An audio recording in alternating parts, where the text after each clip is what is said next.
active on Facebook and Instagram at King of Fun. I have it pioneered and love it. Oke, assalamualaikum warahmatullahi wabarakatuh. Nah kawan-kawan, berbagi informasi seputaran Pi Network tentunya. Oke kawan-kawan, tetap semangat ya, salam petir, salam kaya rame-rame, tetap jaga kesehatannya.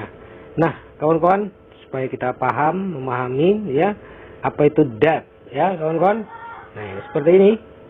Apa perbedaan antara aplikasi terpusat dengan DApp terdesentralisasi? Aplikasi terpusat sepenuhnya dikendalikan oleh perusahaan dan server yang menjalankan aplikasi disediakan dan didukung oleh perusahaan. Dengan kata lain, aplikasi adalah milik perusahaan dan pengguna hanya memiliki hak untuk menggunakan akun aplikasi, tetapi bukan hak untuk memiliki akun aplikasi. Ketika Anda melanggar aturan yang mereka tetapkan, akun Anda akan dibanet. Nah, seperti ini kawan-kawan. Kita ambil berita dari Pi Network 777777 ya. Nah, ini dia dari ini akan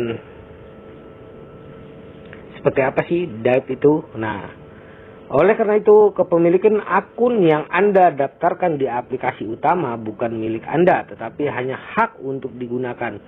Kemudian DApp kepemilikan akun adalah milik individu. Ucapan dan postingan Anda di DApp ini tidak akan dibatasi. Itu akan sepenuhnya terbuka dan transparan dan tidak akan dilarang oleh dilarang karena komentar tidak pantas yang Anda posting. Anda memiliki akun dan tidak ada orang lain yang berhak mengganggu Anda katanya. Oke, seperti apa lagi terus penjelasannya kawan-kawan? Nah, seperti Sina dapat menghapus konten Weibo ilegal di latar belakang yang merupakan keuntungan dari sentralisasi data DApp disimpan di blok garing rantai. Jadi setelah ditulis tidak dapat dirusak kecuali blok garing rantai tersebut diblokir. Nah, berhasil diserang. Web 3 sama dengan DApp. Faktanya era Web 3 sebenarnya terdiri dari puluhan ribu DApp ya kawan-kawan. Nah, oke.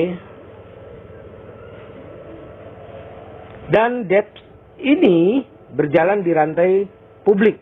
DApp yang terhitung jumlahnya merupakan era Web 3 yang besar. Masa depan metaverse. Pada kenyataannya juga ya terdiri dari berbagai DApp.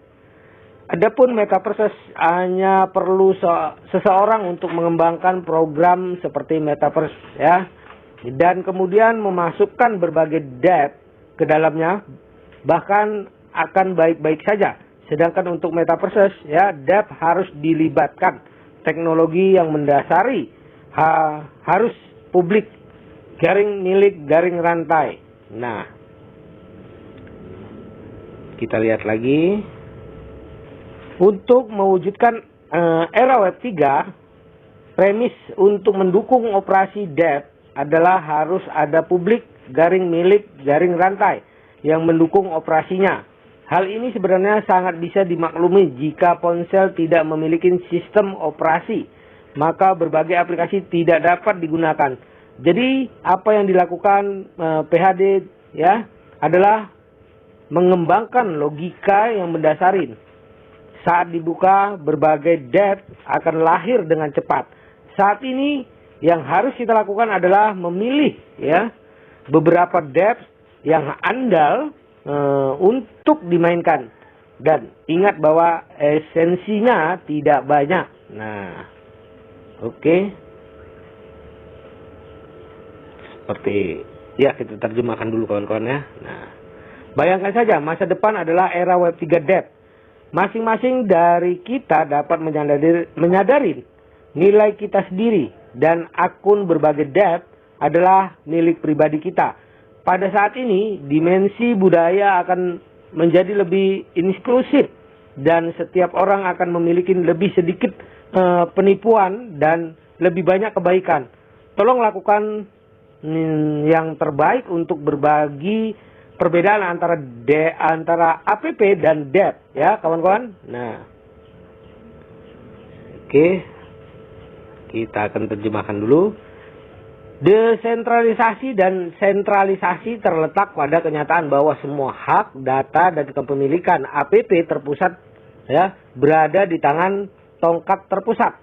Dalam analisis ya akhir, tidak seorang pun negara manapun atau lembaga pemerintah manapun yang memiliki hak untuk mencampur tangan atau ya campur tangan ya kawan-kawan, dan semua keuntungan milik sendiri. Tidak seperti APP terpusat, di mana semua keuntungan menjadi milik pemegang saham terpusat, meninggalkan pengguna dalam kegelapan. Nah, itulah kawan-kawan, era Web 3 ini ya kawan-kawan akan segera terrealisasi paling lambat 2023 ya kawan-kawan. Nah, kegunaan Web 3 sudah dijabarkan ya, semoga ini sebagai pencerahan buat kita, semakin cerdas buat kita apa perbedaan APP dan debt atau Web 3.0 kawan-kawan. Nah, inilah hebatnya ya pendiri P-Network kawan-kawan ya. Nah, dia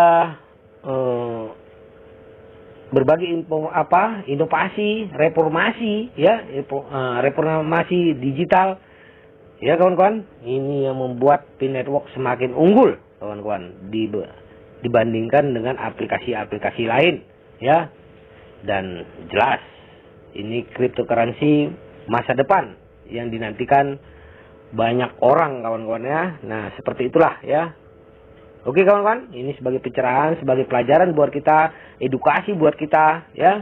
Oke, dukung terus channel ini agar semakin berkembang, agar semakin semangat membagikan informasi-informasi edukasi ya kawan-kawan.